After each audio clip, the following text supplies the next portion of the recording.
Welcome back to the 5 Star Podcast. My name is Jesus, and again, my co-host, Rey. Hey everybody, how's it going? All right, this is episode 9 of the podcast, and for the first time, we have our very first guest. Let me introduce, proper introduction. He's a husband, he's a son, he's my cousin, he's our best friend. Let me go, man. Welcome to the podcast. Thanks for having me, guys. Woo, woo. Let's go. Yeah, we just decided to have our first guest here early on, episode 9, because we want to bring on more guests as the show progresses, and just to get different thoughts. We might have guests who don't go for the Cowboys, but Miguel does. He does go for the Cowboys, so Of course. Let's go, baby. Cowboys all day. But yeah, we will have some guests that don't go for the Cowboys, just to have some conversations. Boo. But yeah, we're excited to have him on. And so first topic we're going to talk about, the Pro Bowl just happened this weekend. It was different than any other Pro Bowl we had because of COVID. It was an online Madden game. But I just wanted to bring it up because just in thought, in general, your thoughts on like what the Pro Bowl is. Is it even something that's good anymore as it used to be? What do you think, Rey? The Pro Bowl is it's one of the highest honors, a player can receive. I think all pro maybe just up there with it as well. Pro Bowl is something that these players, they value.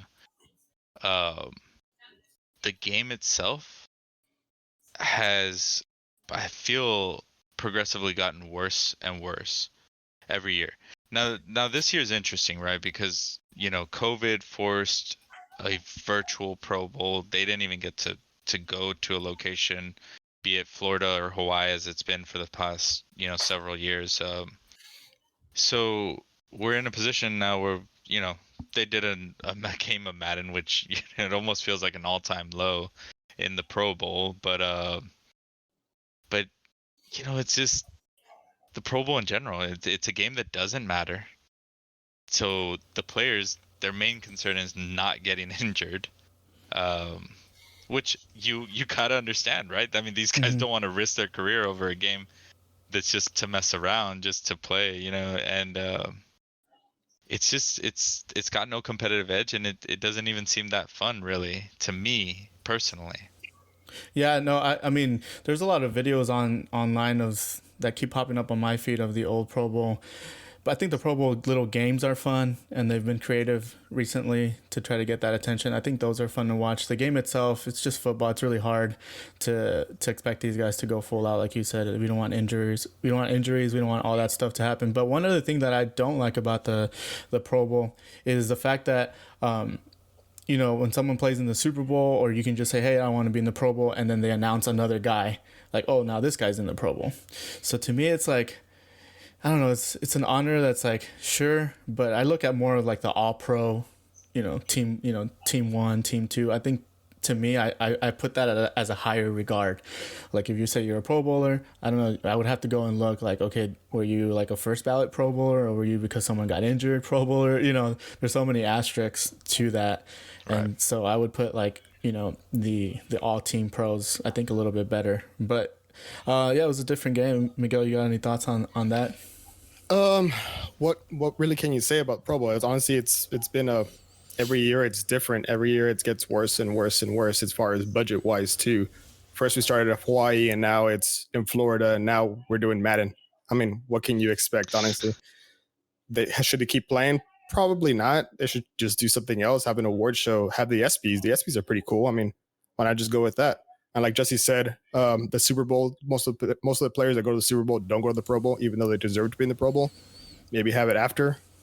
But I mean, who knows about that, Yeah, exactly. Yeah, I just wanted to get you guys' overall thoughts on that. But moving on to some Cowboys news. Jason Witten announced that he was going to sign a 1-day contract with the Cowboys to retire as the Cowboys. Obviously, we know this is his second time retiring. The first time there was a whole big speech. There was a diamond ball, if y'all remember correctly, that Jerry Jones gave him. But I just wanted to go on here and give some thoughts on, it's a new podcast, so that you guys know what we think of Witten and Miguel. Jason Witten, I mean, what can you say? He's one of the greats. He's gonna go. I would assume he's gonna go in the Ring of Honor, as one of the best players. But I mean, it's sad that he doesn't get to win anything with us. Yeah. Yeah. Even with Las Vegas, I mean, oh yeah.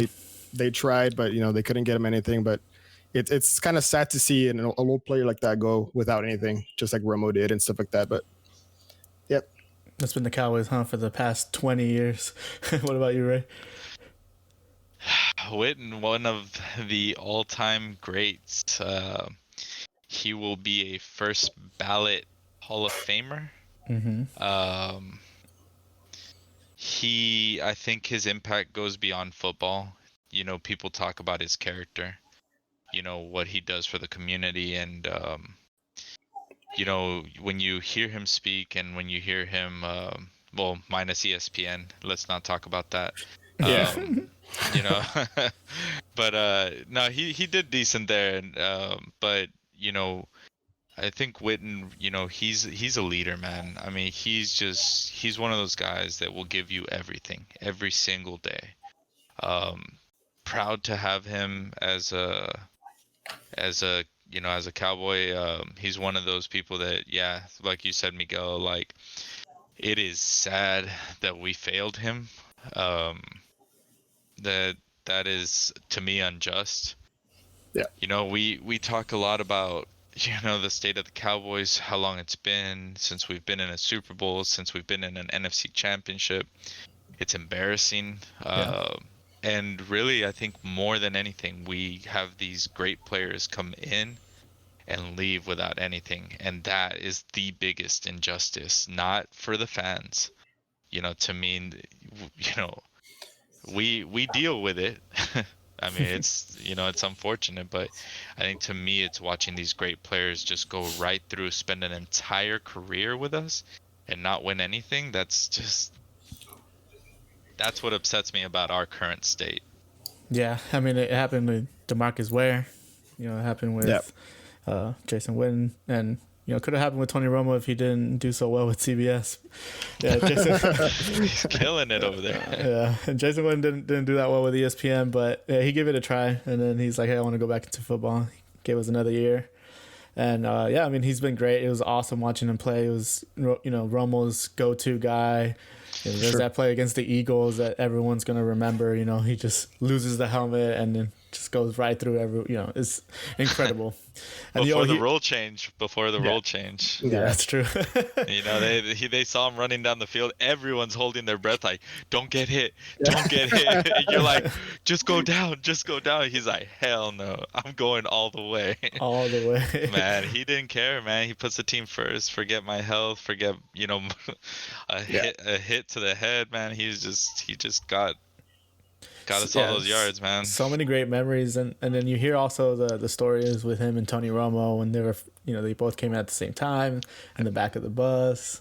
You hear all those good stories about him. So definitely a future Hall of Famer, even though he didn't win a Super Bowl. But I mean, I think his career speaks for himself. He was always the good guy on the Cowboys. So just want to let you all know where we stand on Witten. I think most Cowboys fans, especially. Yeah, I can agree.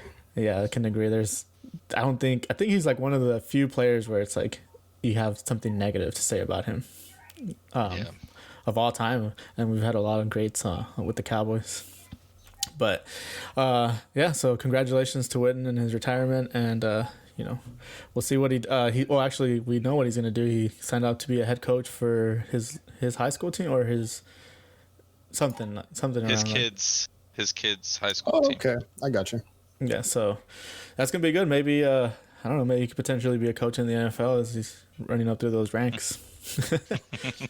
Yeah, but we'll move on here into the next topic. There were some rumors going around that we might have a chance at getting Richard Sherman, and so that sparked my interest. Just because we are pretty weak at cornerback. There's a couple free agents. Are we going to sign them? Are we not? So I just wanted your thoughts. Whoever wants to go first on this, of the potential of Richard Sherman with the Cowboys. I'll jump in first on this one. Richard Sherman. I mean, at a time absolute beast cornerback. I mean, at the time, probably the best playing the game. You know, he's definitely had his decline. We've seen it, and I think the question is, what can he bring in terms of leadership? Not so much play, because I mean, yes, we currently have a lot of question marks at the cornerback position. We Hmm. also have a couple guys that we still haven't re-signed. So the question is, who do we have at cornerback? Would we benefit from Richard Sherman? I think the biggest question there is financially. What are we looking, what is he looking to get paid? Beyond that, though, it's like, what does he really bring to your team? I mean, how great of a leader is he truly?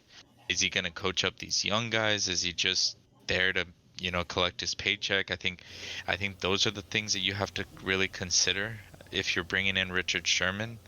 If he can be a leader to these young guys, I mean, we need that in our secondary. We don't have a lot of, I think, veteran leadership back there. So, as someone who's been great at it, I would welcome him in at the right price, and assuming that his real role is not being this, I mean, he's not the cornerback he used to be. So Yeah, it's shut down really like, corner. Yeah. right, you got to talk about, hey, you know, help us develop these young corners, and coach them up and stuff. So Yeah, I think the key thing right there that you said is the right price, because he was a Pro Bowler again, I don't know what it means, but he was a Pro Bowler in 2019. He was injured about 5-6 games, or he only played 5 or 6 games this season. So we we know he's not a shutdown corner, but I think he still has a lot left in him, and he has that relationship with the defensive coordinator. From he was with Seattle with him, with Dan Quinn. So there is some hope there that, hey, maybe he can actually be good for us, but it just comes down to that price. I mean, at what price are we gonna are we willing to pay that position and not overpay for him? Because there's gonna be a lot of teams looking for for Richard Sherman services. So, and it's just Do, gonna go ahead. do you really think teams are out there chasing him though? Um, I haven't seen Richard Sherman in a while. I mean, it's Yeah. been a very, very long time since I've seen him on the news, at least. And I know you did say that he was out a couple of games this past year, but I mean, he's only had 4 interceptions in the past 3 years. So what can he bring? Mm-hmm. I don't think it's a good move to go to the Cowboys, especially if Jerry's going to just spit out money for him and we can't even sign Dak. Yeah. So right.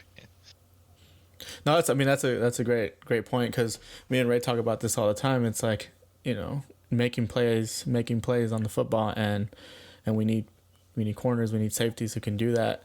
And Diggs, he, for all the mistakes he had this game, or this season, I mean, he improved a lot, and there was a lot. He was always around the ball. He was there, right there, making plays.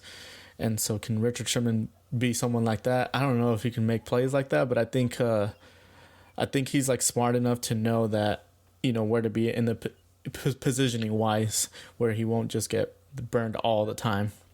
But again, it's at the right price. I mean, yeah, I'm not going to want to overpay for this guy at that position, because we have a lot of other needs, obviously, with Dak. Yeah, what Richard Sherman definitely brings is the IQ. I mean, yeah, he's going to be one of the smartest people on the field. He can leverage that in terms of, like you said, being in the right position, being at the understanding, reading an offense, understanding where they're trying to go with the ball, and countering that. So, but at the end of the day, you got to run with these receivers. You got to be able to make the cuts and keep up with the cuts that they are. 2019 Pro Bowl, I did not recall him being in the Pro Bowl just that, recent. Yeah, I think that's a little. I didn't either until I looked it up, and I was like, that's a little encouraging. Yeah, I would say that definitely, I think, brings a little bit more of a, I guess, enthusiasm to maybe bring him in a little bit more. But still, I mean, it's this, the NFL is ruthless. It's what have you done for me this, lately? Yeah. It's what have you done last year even, right? Yeah. So, but I mean, 2019 wasn't that far off. If he's, even able to play at a fraction of that level, I mean, yeah, that might be some value. But yeah, it's like you mentioned, it's all about the money because we have a lot of people that we got to re-sign just to keep our current roster together if we want to go in that direction. So bringing in Richard Sherman, yeah, it's a big question mark. It definitely is, and but we'll see. I mean, I saw reports today that that John Gruden's interested. So I mean he's interested with everyone, but Look as a wild card. So. Yeah, we'll see what the market is for Richard Sherman. So, but I know we're not going to overpay. I mean, we already know that Jerry Jones isn't really the one making the calls. Stephen Jones is well, we don't know, but I'm just assuming because of the way we've drafted these past 5-6 years. You can tell there were certain moves that Jerry Jones would have made. Someone else, Stephen Jones, is probably making those moves. But that's another topic for another day. The biggest news in the NFL this week was the Goff trade, and the reason we're going to bring it up is because obviously Goff was drafted the same class that Dak was drafted, and so that was a lot topic conversation on the internet of all the quarterbacks that were drafted in that class. Where are they now, kind of thing. What are you guys' thoughts on the Goff trade and how it affects Dak and everything? Just a real quick, I was looking for an article finding out how much they gave up, and I know Ray and I talked about it, but how much did they give up to get Goff? So the Lions, or are you talking about the Rams when they drafted How much him? did the Lion? No, for this past trade right now. Oh, the Lions gave up 2 first-round picks and Stafford.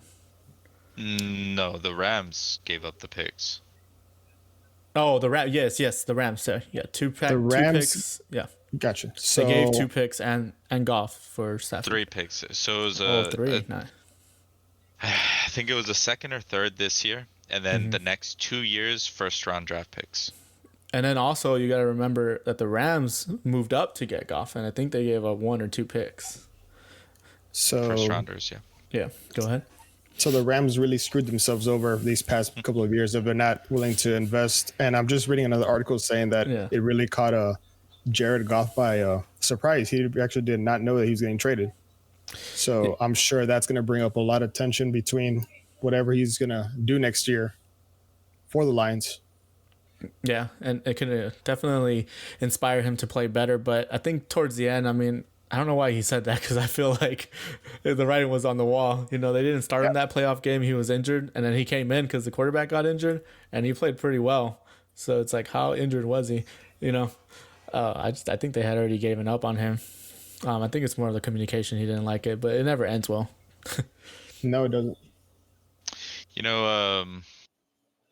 Clearly the Rams, they brought in Matthew Stafford. Matthew Stafford, he's one of those quarterbacks that, he hasn't been able to, collect a lot of, personal achievements, like a lot of big victories in terms of playoffs and Super Bowl. But this is a guy who I think has always had to deal with a lackluster team around him. Yeah. Matthew Stafford, I think, is a good quarterback. I think, will the Rams benefit from having him? Potentially. I think, will they see a huge improvement from where Goff was? Not really. This was more about the contract. It was the fact that Jared Goff was getting paid huge, amounts of money. And that makes it difficult to build a team around Jared Goff. Now, with that said, I think this was like the first year of his new contract, and they were just like, nope, didn't work out. It felt rather quick. Yeah. I mean, it wasn't that long ago that they were in a Super Bowl and looking like one of the strongest teams in the NFL, for sure, the strongest team in the NFC. So it just is very surprising to me that the Rams are willing to move on that quickly. I think, could they have maybe given him 1 more year? I think that would have been maybe fair. So I can see where this is coming from, especially from Goff. I mean, I think also, I don't know at what point he was playing poorly and at what point he had an injury, whether they coincided. I'm not I didn't follow that too closely, but I do know that I think everybody was a little bit surprised by this trade, and Goff, if it caught him off guard, that means they weren't keeping him in the loop. And yeah, like you said, that's gonna, I'm sure it's not boding well for that relationship. Not just that, but the Rams, they have to be careful because that can rub a lot of players the wrong way. There's a lot of people who I'm sure loved their leader, Jared Goff, Did everybody feel this way about Jared Goff in the locker room, or were other people just as shocked, And if you're a player sitting, and playing for the Rams, and you think about, man, I just got a nice, good contract, and you have one bad year, all of a sudden you're thinking in the back of your head, well, they let go Goff. Am I next? Like, can I afford to ever have an off year? This team is ready to offload Goff, and I don't know. I think to me, like, that it seems very like an impulsive move, and unless there's more behind the story that we're not hearing, that we're not understanding, I don't know. To me, it just seems erratic. Yeah, the move was surprising to us on our end. I wasn't trying to say that, and you're correct as far as what the drop off of talent is. Here's where Stafford's gonna have to prove himself. You got someone who is known to, be creative on the offensive side. Stafford has a solid arm.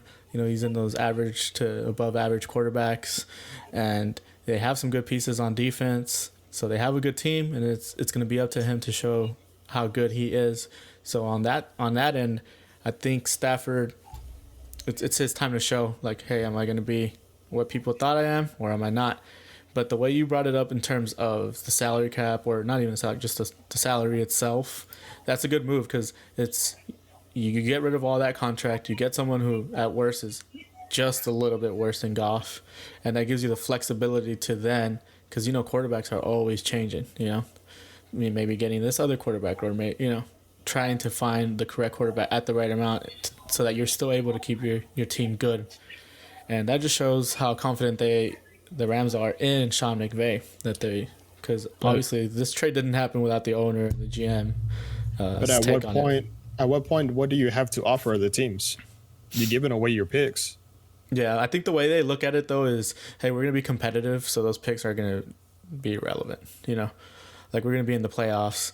Like we're already in the playoffs every year, so they're gonna be like in the 20s.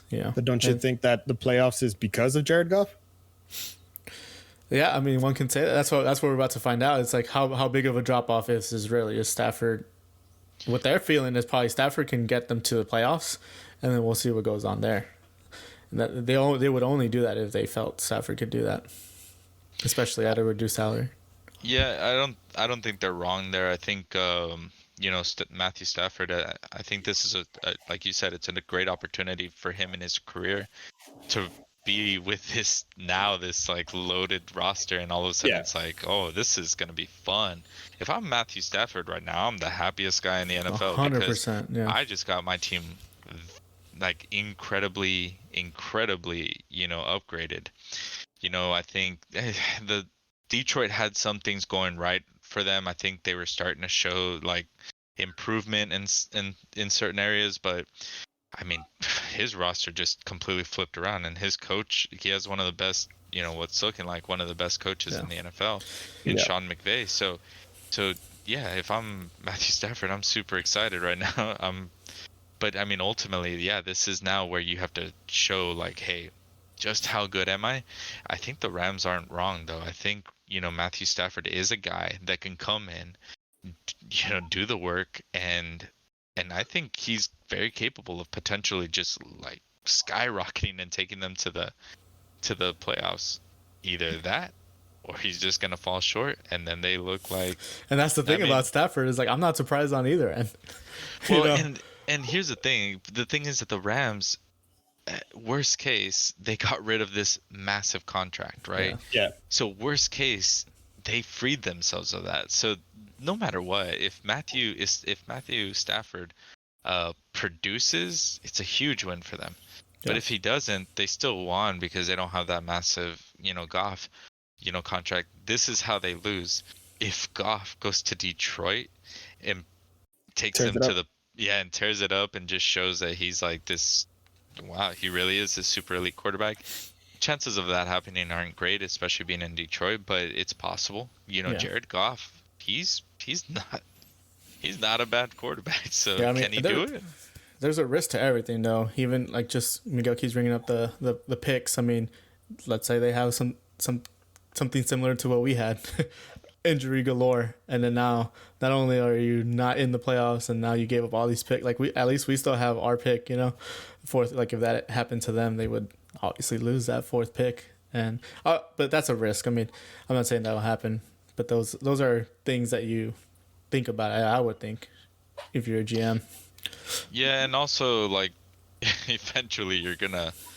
I mean, what are you gonna have to trade? I mean, for now the next 2 years, like they don't have first. Like they just offer the next 2 down the road. I mean, the mindset is that you never know when a first round is gonna hit, when it's not. But I'll tell you.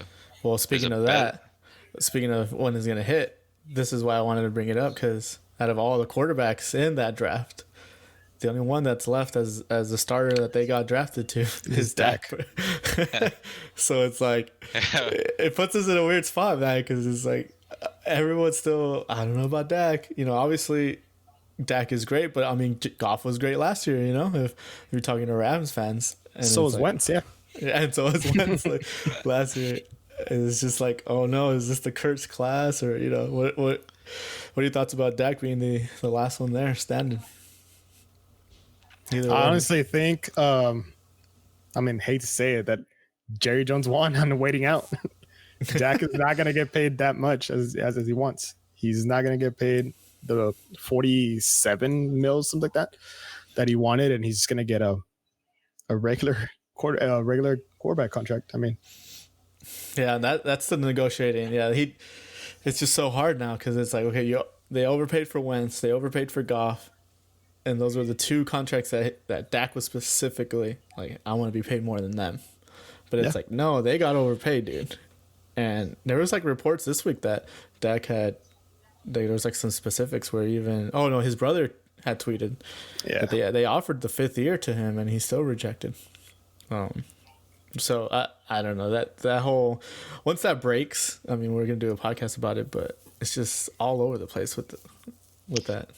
Well, let me just say this. He hasn't been traded or benched yet. Yeah.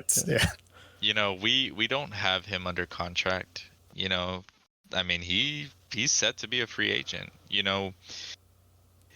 The whole Dak situation is, I mean, I think for a lot of people, it is a very polarizing subject, because there's people who are like, just pay him. Let him play and do his thing, get his mind off of contract. Let him just focus on being our quarterback. Like, quit stringing him along, There's another group of people who are like, he's not the guy, He's not, let's not overpay him. And, I think that's one of the things that we've talked about before is, he wants to get paid like a top 5 quarterback. Is he really, really up there?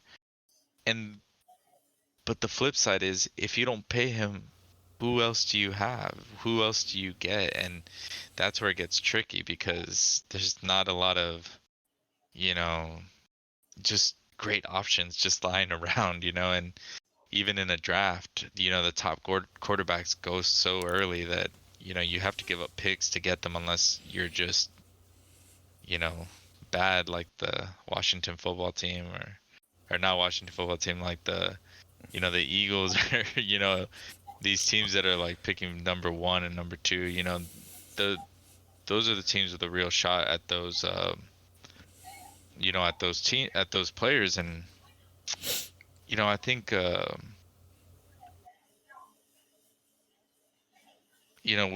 in a position, I think, where you have to be conservative, but at the same time, who else do you have? Yeah, and you have all these figures to pay. I mean, all these numbers from other quarterbacks that you have to kind of go around. I don't know. It's a whole mess. I mean, eventually we're gonna pay him. I mean, everything that the Joneses have said, comment after comment, is he's gonna get paid. He's gonna get paid. And it's just how much. That's what they said last year.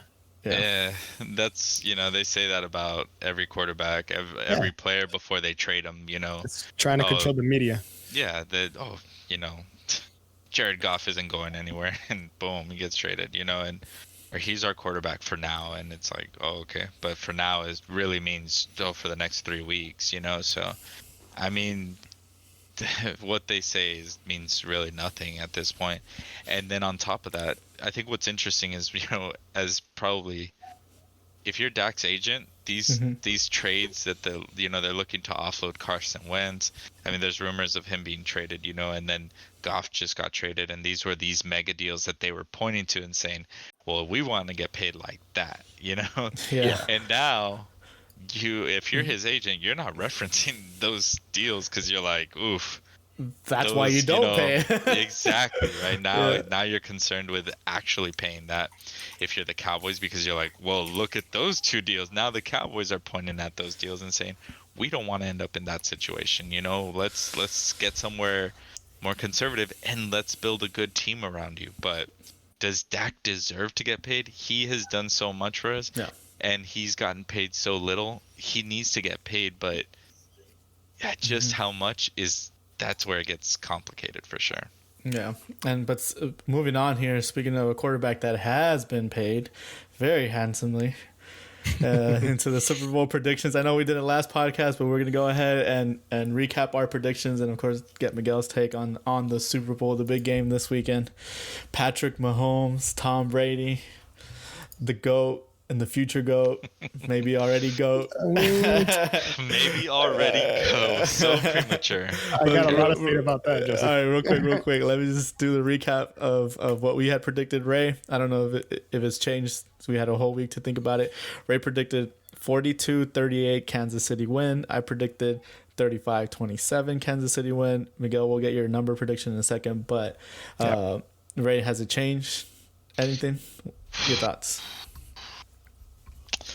Well, I was looking at the win conditions for that game. It is outdoor, right? No, nothing's changed, man. I think, I think Tom Brady and the Buccaneers it's an uphill battle. I mean, Kansas City has a stacked team. They have a great quarterback. I mean, who, in my opinion, is just the stronger team going into it? I think it's Kansas City. I talked about not wanting to write off Tom Brady, though. I still stand by that. That's why I give them the 38 points. Mm-hmm. And I say that there's a chance that I'm wrong. I mean, obviously. And I wouldn't be surprised. But I think if I had to make a prediction, I'd say Kansas City wins this. And I think they make it high scoring, and I think they make it interesting. So, I think 42-38 sounds as good as any guess I would ever make. All right, Miguel, you got lots of thoughts. Let's see. Let's hear them. I'm going to wait till you go because I want to recap you again. Exactly you. All right. This is the only reason I came on the show, for this comment. Yo, I think he calls his fans Mahomies. Yo, I'm a Mahomie, bro. Oh my gosh. No, I said 35-27, and as I mentioned in the last podcast, the reason I went 35-27 is to give Tom Brady his respect, and because Ray was really trying to get me to go higher. He was like, "Say what you feel. Say what you feel." I want you to say what you feel, but I'm still gonna stick to 35 because the left tackle is all signs point that he's out, and we know how important left tackles are to a quarterback. Maybe not so much to Patrick Mahomes, I'll say that, but they are important. So I'll keep it at 35. I think Mahomes is gonna have a great game. It's gonna be fine. I'm hoping that it's gonna be higher, and I just don't think Tom Brady's gonna have to do things like he did last week or last game, which we talked about last week. He's gonna have to throw down the field, risk some throws. He's gonna get. He got picked off 3 times last week, and he's gonna have to keep doing that. He just got, at the end of the half, that one throw last game, and then when everyone he just did a whole bunch of stuff that you wouldn't expect Tom Brady to do. He's very conservative. He knows exactly where to go with the ball all the time, and he did it. And I just think that with all that risk that he has to take to beat a team like Kansas City, he's gonna have a lot of picks. So those are my thoughts for now. I clearly remember you saying, "I don't know how Tom Brady got here." I did say that, dude. I still did stand say by. I don't know how the Bucks got here, dude. I literally still don't How know do you the Bucks not know how the Bucks got in here? dude, They beat some of the toughest teams, including the Packers. no, they did beat tough teams. I just have to give them credit. Look, going into the playoffs, when we talked about, me and Ray had this conversation, maybe not on the podcast. We're like, hey, if we were in that position to play the Bucks, like we have a good chance. Like the way the team was rolling, for a Cowboys team to have a chance against the Bucks, you gotta question. I think it was a lot of Aaron Rodgers choking. I think he had the easy pass in the first game. You just mentioned that Tom Brady had 3 interceptions. I know, dude. And Aaron Rodgers didn't score in those 3 interceptions. Okay. That's the thing. It's like Kansas City is going to score. All right. Like, yeah. I completely agree with you. Yeah. Mahomes always finds a way to win. And time again. And I'm just going to, I don't know how I'm going to support him in the Super Bowl. I'm not saying the Chiefs and Patrick Mahomes is not good. I mean, clearly he's good. I just think Tom Brady's better. So my score is 27-17 Bucks. 27-17 Bucks. 17. Someone look it up. I don't think, has Kansas City scored less than 20 this whole season? You'll see this game. 27-17 Bucks. Someone needs to look that. Let's see. I'm looking it up right now. Oh my god. So it looks like as of September 10th. I think the lowest score they had was 22. Let's see. Well, what was the score against the Bucks last time? Because it was if I remember 24-27. Yeah, it was a close game. 22 being the low. No, 17 against the Falcons. Okay, all right. I just didn't know if Mahomes was capable. Weren't the Falcons terrible? Yeah. Yeah, but that's the thing though. Like, and that's why everyone was thinking that the Kansas City was going to be beaten this year, because they had a lot of, like, they weren't dominating teams this season, and it's hard to win a Super Bowl and then go through all this stuff with COVID and still be, energized. But once the playoffs kicked in, they kicked it to another level, and they always do. Oh, I agree. I just think Patrick Mahomes is not going to do great in this game. I don't know what I feel about it, but I feel like he's not going to have a great game, and he's going to have something like last year where, I don't know if it was the AFC Championship or the Super Bowl, where you threw those 2 or 3 interceptions at the end. Yeah. But I think, they still came back to win, obviously. Yeah, that's the thing. So, they were down on both games, the AFC Championship and the Super Bowl. They were down, and he still came back to win. That's all I'm going to say is I have my full faith that whether they're down by 2 or 3 scores, Kansas City will make it work. Look, let me just make mention of this. You said Tom Brady, the GOAT, is a bum. Or whoa. Never said that. You said Patrick Mahomes, the new GOAT. The new GOAT. That's what you said. Yeah, I said the future GOAT. Some say the new GOAT. Here's the thing. He's got a long ways to go, man. Look, I was not a fan of Tom Brady. Still am not really. The thing that I do have is a tremendous amount of respect for what he's been able to do in his career. So my hat's off. Tom Brady is the GOAT. There's no question, and especially to come into Tampa Bay and take this team to the Super Bowl. Gosh, that yells GOAT. Now, even if Patrick Mahomes beats him, Patrick Mahomes is not the GOAT.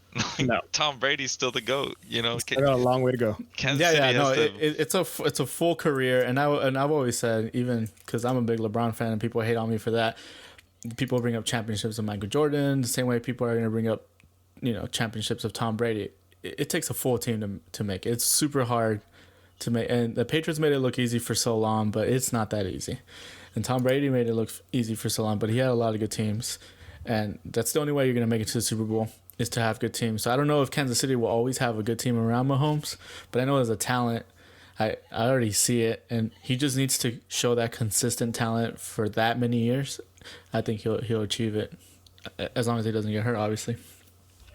He has that potential. for sure. That's the way I look at the GOATs. I don't look at per se too much on the championship level because it's a team game. You one guy you throw a perfect pass in the end zone and he drops it. Like, how is that your fault? Oh, of course.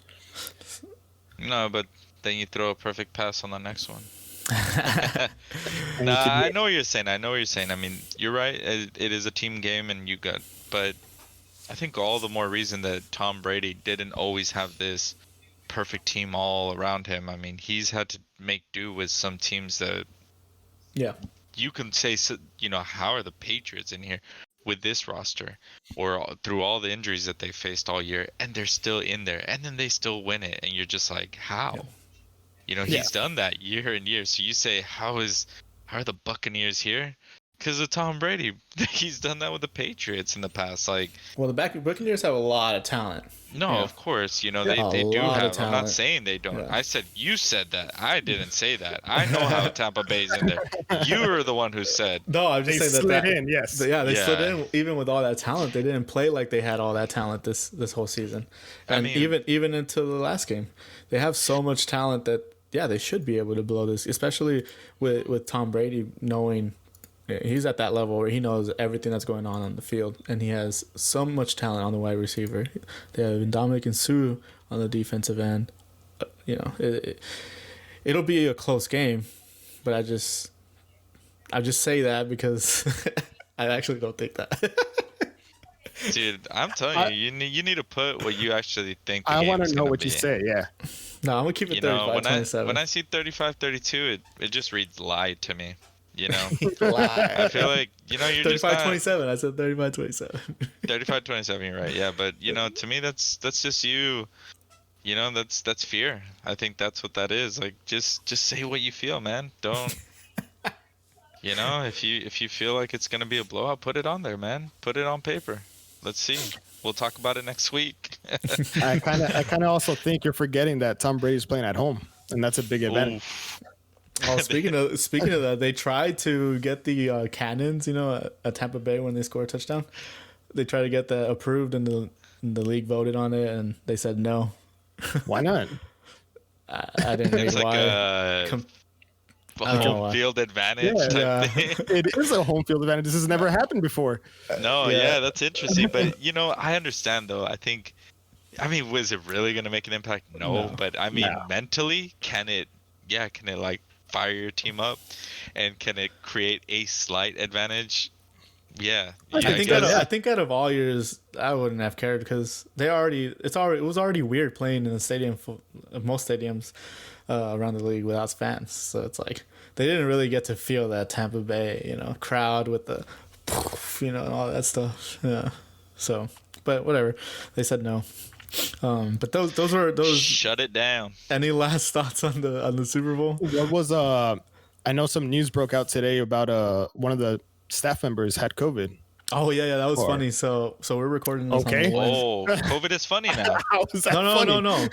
The story was funny. We're recording this on a Wednesday, and it was the barber for the Chiefs. He was gonna cut everyone's hair. Oh.